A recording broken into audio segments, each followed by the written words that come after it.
ಕೊಲೆ ಮಾಡಿದ್ದಾರೆ ಅಂತ ನಾವು ಹೇಳ್ಬೋದು. ಯಾಕೆಂದರೆ ಆ ಕೊಲೆಯ ರಕ್ತ ಈ ಭಾರತ ದೇಶದ ಪ್ರತಿಯೊಬ್ಬರ ಕೈಯಲ್ಲಿದೆ ಅಂತ ನಾನು ಹೇಳ್ತಿದ್ದೇನೆ.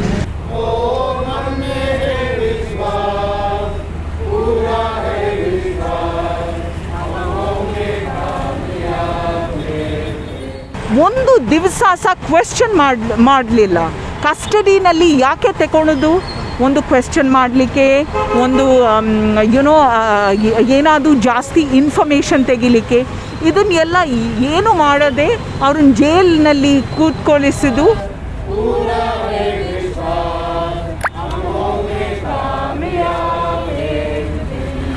ಅವರು ಎಷ್ಟು ವರ್ಷಗಳ ಕಾಲ ದೇಶಕ್ಕೋಸ್ಕರ, ದೇಶದ ಬಡವರಿಗೋಸ್ಕರ ಎಷ್ಟು ಕೆಲಸ ಮಾಡಿದ್ದಾರೆ ಅಂತ ನೋಡಿದ್ದೇನೆ.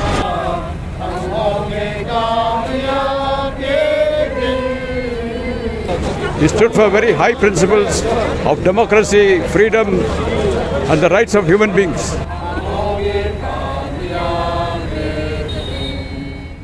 ಪ್ರಿಯರೇ, ಫಾದರ್ ಸ್ಟ್ಯಾನ್ ಸ್ವಾಮಿ ಅವರಿಗೆ ಆದ ಅನ್ಯಾಯವನ್ನು ನಾವು ಖಂಡಿಸ್ತಾ ಇದ್ದೇವೆ. ಇಲ್ಲಿ ನಿನ್ನೆ ಅವರು ತೀರಿ ಹೋದರು. ನಿನ್ನೆ ಅವರಿಗೆ ಜಮೀನು ಅರ್ಜಿ ಇತ್ತು, ಅದು ಬಾಂಬೆ ಹೈಕೋರ್ಟಲ್ಲಿ ಇತ್ತು, ಆಲಿಸಲಿಕ್ಕೆ ಇತ್ತು. ಅದು ಅಂಥ ಒಂದು ಸಮಯದಲ್ಲಿ ಅವರು ತೀರಿಕೊಂಡು ಹೋದರು.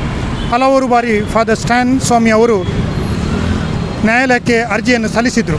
ಆದರೆ ನಮ್ಮದು ವ್ಯವಸ್ಥೆ ಏನಿದೆ ಅವರಿಗೆ ಜಾಮೀನು ಕೊಡುವಂತ ಆಗಲಿಲ್ಲ. ಇಂಥ ಒಂದು ಸಮಯದಲ್ಲಿ ನಮ್ಮ ಪ್ರಜಾಪ್ರಭುತ್ವದ ಮೌಲ್ಯಗಳೇನಿವೆ ಯಾರೂ ಸಹ ಜೈಲಲ್ಲಿ ಕೊಳೆಯಬಾರ್ದು. ಅನ್ಯಾಯ ಮಾಡದಿದ್ದಲ್ಲಿ, ಅಪರಾಧಿ ಎಂದು ಸರಿಯಾದ ರೀತಿಯಲ್ಲಿ ಸಾಕ್ಷಿ ಸಿಗದಿದ್ದಲ್ಲಿ ಅಂಥ ಒಂದು ಸಮಯದಲ್ಲಿ ಯಾರೂ ಸಹ ಈ ಜೈಲಲ್ಲಿ ಕೊಳೆಯಬಾರ್ದು. ಅಂದರೆ ದುರದೃಷ್ಟ ಅಂದರೆ ಈ ಒಂದು ಪರಿಸ್ಥಿತಿಯಲ್ಲಿ ನೋಡಿದಾಗ ಪ್ರಭುತ್ವದ ಎದುರು ನಿಲ್ಲಲಿಕ್ಕೆ ನಮಗೆಲ್ಲರಿಗೂ ಒಂದು ರೀತಿಯ ಭಯ ಆಗ್ತಾ ಇದೆ. ಯಾಕೆಂದರೆ ಈ ಒಂದು ವ್ಯವಸ್ಥೆಯಲ್ಲಿ ನಾವಿದ್ದಾಗ ನಮಗೆ ಏನು ಅನ್ನಿಸ್ತದೆ, ನಮ್ಮ ಭಾರತೀಯ ಸಂವಿಧಾನದಲ್ಲಿ ಏನು ನಮಗೆ ಸಂವಿಧಾನಾತ್ಮಕ ಹಕ್ಕಿದೆ, ಫಂಡಮೆಂಟಲ್ ರೈಟ್ ಇದೆ, ರೈಟ್ ಟು ಡಿಸೆಂಟ್, ಅದು ಈಗ ಇಲ್ಲದಂತಾಗಿದೆ ಅಂತ ಅನ್ನಿಸ್ತದೆ. ಯಾಕೆಂದರೆ ನಮಗೇನು ಸ್ವತಂತ್ರವಾಗಿ ಈ ಭಾರತ ದೇಶದಲ್ಲಿ ಅದು ಯಾರ ವಿರುದ್ಧ ಇರಲಿ ನಮಗೆ ಮಾತಾಡಲಿಕ್ಕೆ ಸ್ವಾತಂತ್ರ್ಯ ಇದೆ. ಯಾವಾಗ ತಪ್ಪು ಅಂತ ಅನ್ನಿಸ್ತದ ಅದು ಮಾತಾಡಲಿಕ್ಕೆ ನಮಗೆ ಹಕ್ಕಿದೆ, ಅದು ನಮಗೆ ಸಂವಿಧಾನ ಕೊಟ್ಟಿದೆ. ಆದರೆ ಇವತ್ತು ಆ ರೀತಿಯಲ್ಲಿ ಮಾತನಾಡಿದರೆ ನಮ್ಮನ್ನು ಜೈಲಿಗೆ ಹಾಕ್ತಾರ ಅಂತ ಭಯ ಇದೆ. ಯಾಕೆಂದರೆ ತುಂಬ ಜನರು ಬಡ ಜನರಿಗೋಸ್ಕರ, ಆದಿವಾಸಿಗಳಿಗೋಸ್ಕರ, ನೊಂದವರಿಗೋಸ್ಕರ, ದುಡಿದವರನ್ನು ಅವರ ಹಕ್ಕಿಗೋಸ್ಕರ ಹೋರಾಟ ಮಾಡಿದಾಗ ಅವರನ್ನೆಲ್ಲ ಜೈಲಿಗಟ್ಟಿದ್ದಾರೆ. ಅವರು ಅಲ್ಲಿ ಜೈಲಲ್ಲಿ ಕೊಳಿತಾ ಇದ್ದಾರೆ. ಹಲವಾರು ಮಂದಿ ಅವರಿಗೆ ಪ್ರಾಯ ಆಗಿದೆ, ಆದರೂ ಅವರು ಜೈಲಲ್ಲಿದ್ದಾರೆ. ಫಾದರ್ ಸ್ಟ್ಯಾನ್ ಸ್ವಾಮಿ ಅವರು ನಿಜವಾಗಿ ಅವರಿಗೆ ಪ್ರಾಯ ಆಗಿತ್ತು, 84 ವರ್ಷ ಅವರಿಗೆ. ಸ್ವತಃ ಅವರು ಖುದ್ದಾಗಿ ಊಟ ಮಾಡಲಿಕ್ಕೆ ಅವರು ಆಸಕ್ತರಾಗಿದ್ದರು. ಅಂಥ ಒಂದು ಸಮಯದಲ್ಲಿ ಆ ಜೈಲಲ್ಲಿದ್ದ ಖೈದಿಗಳು ಅವರಿಗೆ ಉಣಬಡಿಸಿದ್ರು, ಕುಡಿಯಲಿಕ್ಕೆ ಸಹಕಾರ ಕೊಡ್ತಿದ್ರು.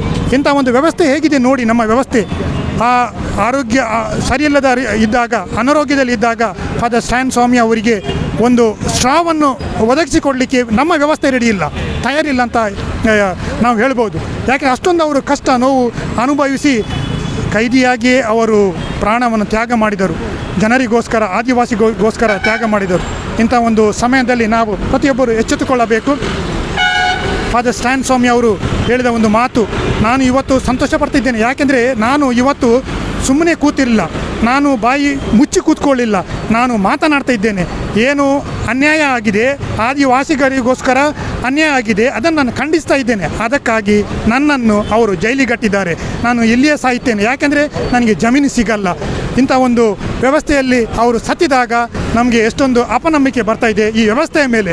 ಅದಕ್ಕಾಗಿ ವ್ಯವಸ್ಥೆ ಚೆನ್ನಾಗಿದೆ, ಆದರೆ ವ್ಯವಸ್ಥೆಯಲ್ಲಿರುವ ಪ್ರಭುತ್ವ ಯಾರಿದ್ದಾನೆ ಅವನು ಕೆಟ್ಟೋಗಿದ್ದಾನೆ.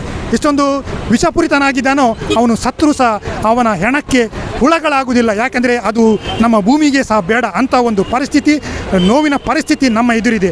ಅದಕ್ಕಾಗಿ ಅವರಿಗೆ ಆದ ಅನ್ಯಾಯವನ್ನು ನಾವು ಖಂಡಿಸ್ತೇವೆ. ಈ ಭಾರತ ದೇಶದಲ್ಲಿ ಪ್ರಜಾಪ್ರಭುತ್ವ ದೇಶ ಇದೆ, ಇಷ್ಟೊಂದು ಒಳ್ಳೆಯ ಸಂವಿಧಾನ ಇದೆ. ಆದರೆ ಇವತ್ತು ಏನೋ ಒಂದು ಮಾತನಾಡಿದ ಅಂತ ಎದ್ದು ಡೈಲಿಗೆ ಅಟ್ಟುವವರು ತುಂಬ ಮಂದಿ ಇದ್ದಾರೆ.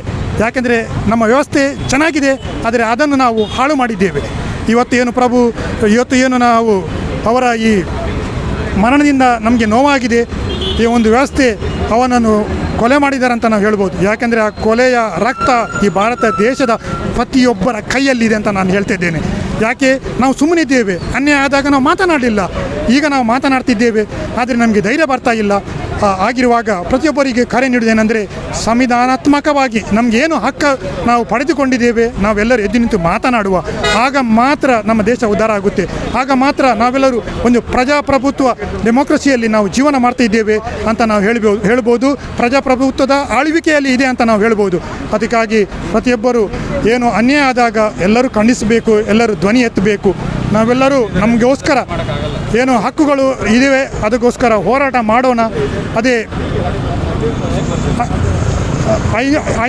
ಅಹಿಂಸಾಯುತವಾಗಿ ಹೋರಾಟ ಮಾಡಿದವರು ಸ್ಟ್ಯಾನ್ಸ್ವಾಮಿ ಅವರು, ಅವರ ಮೌಲ್ಯಗಳನ್ನು ನಾವು ಎತ್ತಿ ಹಿಡಿದು ಪ್ರತಿಯೊಬ್ಬರ ಹಕ್ಕಿಗೋಸ್ಕರ ಮಾತನಾಡೋಣ ಅಂತ ಹೇಳುತ್ತಾ ಧನ್ಯವಾದಗಳು. ಇದು ದೇಶಕ್ಕೆ ಇಂದು ಒಂದು ಕರಾಳ ದಿನ ಅಂತ ಹೇಳಬೇಕು. ಯಾಕಂತ ಹೇಳಿದರೆ ಸ್ಟ್ಯಾನ್ಸ್ವಾಮಿ ಅವರನ್ನು ನಾನು ವೈಯಕ್ತಿಕವಾಗಿ ಅವರ ಪರಿಚಯ ನನಗಿದೆ. ನಾನು 40 ವರ್ಷಗಳಿಂದ ನಾನು ಅದೇ ಸಭೆಯಲ್ಲಿದ್ದೇನೆ. ಜೆಸ್ವಿಟ್ ಸಭೆಯಲ್ಲಿ ಅವರು ಯಾವ ಸಭೆಯಲ್ಲಿ ಸದಸ್ಯರಾಗಿದ್ದರು ಆ ಸಭೆಯಲ್ಲಿದ್ದೇನೆ. ಹಾಗಾಗಿದ್ದರಿಂದ ಅವರು ಎಷ್ಟು ವರ್ಷಗಳ ಕಾಲ ದೇಶಕ್ಕೋಸ್ಕರ, ದೇಶದ ಬಡವರಿಗೋಸ್ಕರ ಎಷ್ಟು ಕೆಲಸ ಮಾಡಿದ್ದಾರೆ ಅಂತ ನೋಡಿದ್ದೇನೆ. He was passionate about his work and his service for the downtrodden, the poor and the tribals. There are so many powerful capitalists who try to come and take away the lands of the poor. They grab the lands of the tribals. ಇದನ್ನೆಲ್ಲ ನಿಲ್ಲಿಸುವಾಗೋಸ್ಕರ ಈ ಬುಡಕಟ್ಟು ಜನಾಂಗದ ಜನರ ಜಮೀನನ್ನು ಕಸಿದುಕೊಳ್ಳುವಂತಹ ವ್ಯಕ್ತಿಗಳಿಂದ ಆ ಜಮೀನನ್ನು ರಕ್ಷಿಸುವಾಗೋಸ್ಕರ ಎಷ್ಟೆಷ್ಟು ಹೋರಾಟ ನಡೆಸಿದ್ದಾರೆ. ಆದರೂ ಈ ಅಧಿಕಾರಿಶಾಹಿ ಜನಗಳಿಗೆ ಅದೊಂದು he was like a thorn in the flesh and that's why they had to get rid of him ಹೇಗಾದರೂ ಮಾಡಿ. And that is why they implicated him in a case that was not at all connected to him. Bhima ಕೊರೆಗಾವ್ಗೆ ಅವರು ಹೋಗಲು ಕೂಡ ಇಲ್ಲ, ಅವ್ರು ಪುಣೆಗೆ ಹೋಗಲಿಲ್ಲ, ಭಾಷಣ ಕೊಟ್ಟಿಲ್ಲ, ಏನಿಲ್ಲ. ಅವರ ರೈಟಿಂಗ್ಸ್ ಕೇವಲ ಅವರ ಬರೆದ ಪತ್ರಗಳು, ಅದರ ಬಗ್ಗೆ ಅದಕ್ಕೆ ಏನೋ ಲಿಂಕ್ ಮಾಡಿ ಅವರ ಮೇಲೆ ಆಪಾದನೆಗಳನ್ನು ಕೊಟ್ಟಿದ್ದಾರೆ. ಇದು ಖಂಡಿತವಾಗಿ ಒಂದು ಪ್ರಜಾಪ್ರಭುತ್ವದಲ್ಲಿ ಶೋಚನೀಯ ಮಾತ್ರ ಅಲ್ಲ, ಅಮಾನವೀಯ ಒಂದು ಕೃತ್ಯ ಅಂತ ಹೇಳಬೇಕು. ಇದು we cannot accept this is the travesty of justice. Nobody can do this in a democracy. A draconian law like UAPA should be done away with, because the state is using this law in order to implicate activists and journalists and lawyers and people who are fighting for the justice and for the poor. This cannot be accepted. This is not protecting the human rights, especially those of the poor and the tribals. We cannot allow this to happen. One Stan may have gone away. We are feeling sad. Stan is a member of my family, and yet I still feel that we need to keep fighting, because this cannot end. There are so many of them: Varavara Rao, Sudha Bharadwaj, Vernon Gonsalves, Rona Wilson, Arun Ferreira, Surendra Gadling, and these people also, they need also liberty. They are also people who have worked for society. They have not done any harm to anybody, and yet to implicate them with all this kind of this case is unacceptable in a democracy. We need to allow democracy where everybody has got a right to express their opinion. If their opinion is different from the ruling parties and the government, then even then they have to be respected. They cannot call such people anti-national and put them into jail. And therefore we'll need to fight. You cannot stop revolution.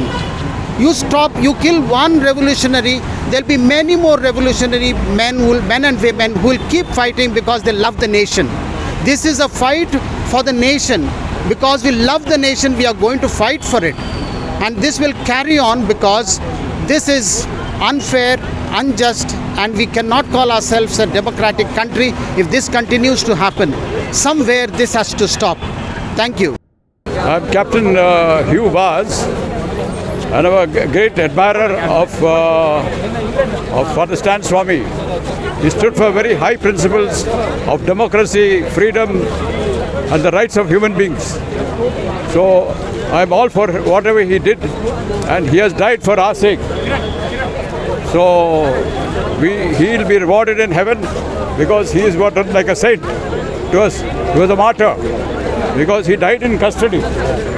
He did not die a free death.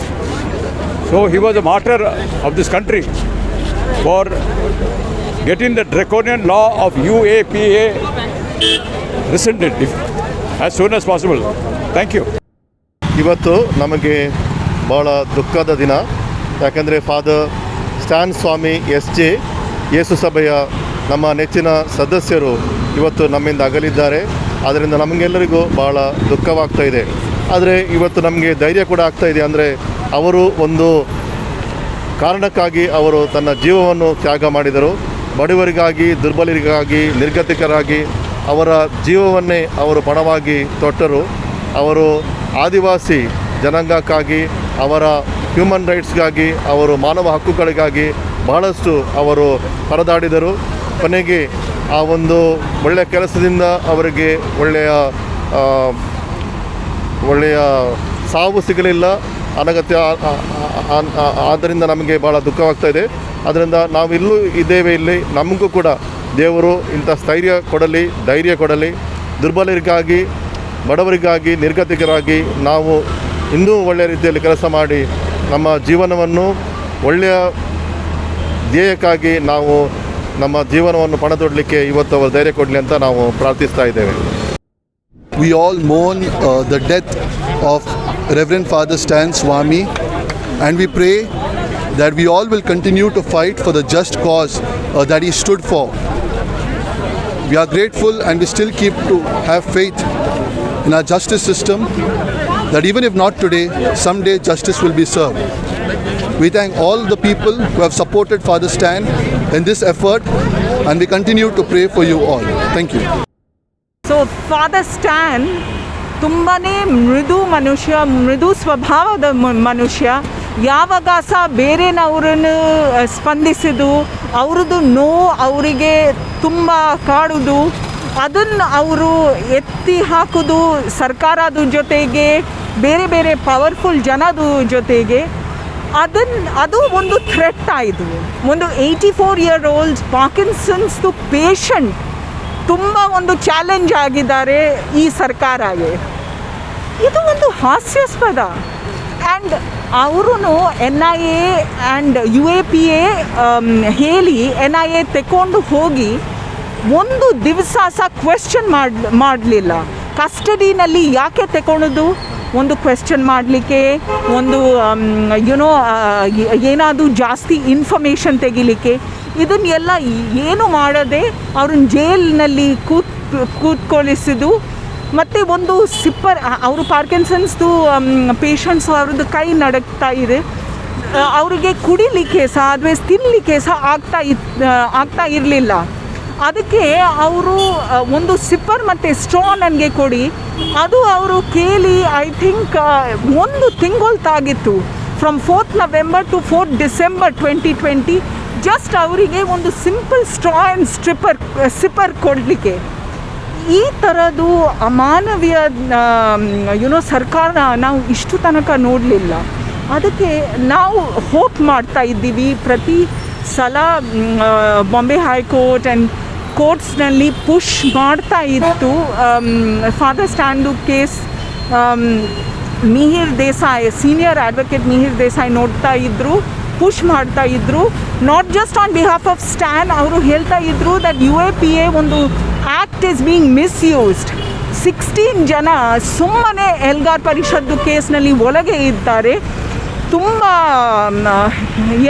ಜನಪರ ಇದ್ದ ಜನ ಅದನ್ನು ಒಪೋಸ್ ಮಾಡಿ even ಜುಲೈನಲ್ಲಿ, beginning of July, I think 2nd July and end of June, Father Stan, the lawyer, on behalf of Father Stan, has moved the court that UAPA ರದ್ದು ಮಾಡಬೇಕು.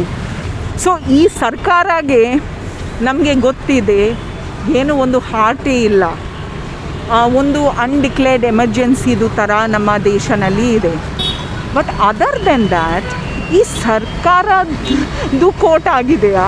ಕೋರ್ಟ್ನಲ್ಲಿ ಸಹ ನಾವು ಹೋಗಿ ಕೇಳುವಾಗ ಇಷ್ಟು ವಯಸ್ಸು ಆಗಿದೆ, ಅವರು ತುಂಬ ಪಾರ್ಕಿನ್ಸನ್ಸ್ದು disease is really affecting him. Third, that ಕೋವಿಡ್ದು ಸಮಯ, ಈ ಸಮಯದಲ್ಲಿ ಜೈಲ್ನಲ್ಲಿ ಇರೋದು, ಅದರ್ವೈಸ್ ಈ ಕ್ಲೋಸ್ ಕ್ವಾರ್ಟರ್ಸ್ ವಿತ್ ಅದರ್ಸ್ ಇರೋದು ತುಂಬ ಅವರಿಗೆ ಅಪಾಯಕಾರಿ. ಇದನ್ನು ಸಹ ಗಮನದಲ್ಲಿ ತಗೊಳ್ಳಿಲ್ಲ, ಕನಿಕಾರ ಏನು ತಗೊಳ್ಳಿಲ್ಲ ಕೋರ್ಟ್. ಆ್ಯಂಡ್ ಅವರಿಗೆ ಮತ್ತೆ ಅವರಿಗೆ ಬಿಡುಗಡೆ ಈ ಥರ ಆಗಿತ್ತು. ಸೊ ಇದು ಒಂದು ತುಂಬ ನೋವುದು ಸಂಗತಿ. ನಾವು ಅದಕ್ಕೆ ನಿನ್ನೆ ರಾತ್ರಿ ಯೋಚನೆ ಮಾಡಿದ್ವಿ. ಕೋವಿಡ್ ಆ್ಯಂಡ್ ರೆಸ್ಟ್ರಿಕ್ಷನ್ಸ್ ಹೇಳಿ ನಾವು ಮನೆಯಲ್ಲಿ ಕೂತಿದ್ರೆ ಆಗೋದಿಲ್ಲ. ಸೊ ಒಂದು ಜಸ್ಟ್ ಸಿಂಪಲ್ ವಾಟ್ಸಾಪ್ ಸ್ಟೇಟಸ್ ಹಾಕಿದ್ದೀವಿ. ಬಟ್ ಅದಕ್ಕೆ ಪ್ರತಿಕ್ರಿಯೆ ತುಂಬ ಒಳ್ಳೆ ಬಂತು. ಮಂಗಳೂರ್ದು ಜನದು ತುಂಬ ಜನ ಸೇರಿದರು, 350-400 ಜನ ಸೇರಿದರು just with one WhatsApp status. ನಮಗೆ ತುಂಬ ಖುಷಿ ಆಯಿತು. ಆ್ಯಂಡ್ ದೇರ್ ಫೋರ್ ನಾವು ಹೇಳ್ಬೋದು ದಟ್ ಫಾದರ್ ಸ್ಟ್ಯಾನ್ಸ್ವಾಮಿ ನಾವು ನಿಮಗೆ ಮರೆಯೋದಿಲ್ಲ. ಆ್ಯಂಡ್ ನಿಮ್ಮ ಲೈಫ್ ಮತ್ತು ಅದರದ್ದು ಮೆಸೇಜ್ ಏನಿದೆ ನಾವು ಅದನ್ನು ಪಾಲನೆ ಮಾಡ್ತೀವಿ. And we will take it forward. ಇಂತಹ ಹಲವು ಸುದ್ದಿ ಮಾಹಿತಿ ವಿಶ್ಲೇಷಣೆಗಾಗಿ ಸನ್ಮಾರ್ಗ ನ್ಯೂಸ್ ಸಬ್ಸ್ಕ್ರೈಬ್ ಮಾಡಿ. ನಿರಂತರ ನೋಟಿಫಿಕೇಶನ್ ಪಡೆಯಲು ಬೆಲ್ ಐಕಾನ್ ಒತ್ತಲು ಮರೆಯದಿರಿ.